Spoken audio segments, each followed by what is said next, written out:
কাফনের কাপড়ে কোনো পকেট থাকে? থাকে না, নিয়ে যেতে পারবেন না। আপনি মারা যাওয়ার পরে যে কাফনের কাপড়টা কেনা হবে, আপনি জানেন সেটা টরে কাপড় কেনা হবে না? আপনি কি জানেন সেটা কোনো দামি কাপড় কেনা হবে না?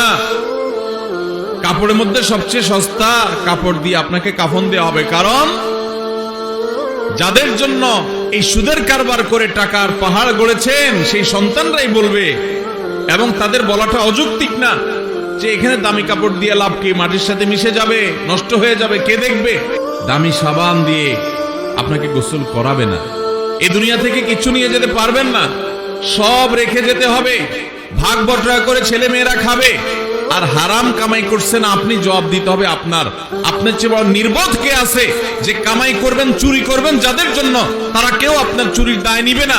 আপনার শাস্তি আপনাকেই ভোগ করতে হবে, তারপর আপনি অপরাধ করছেন।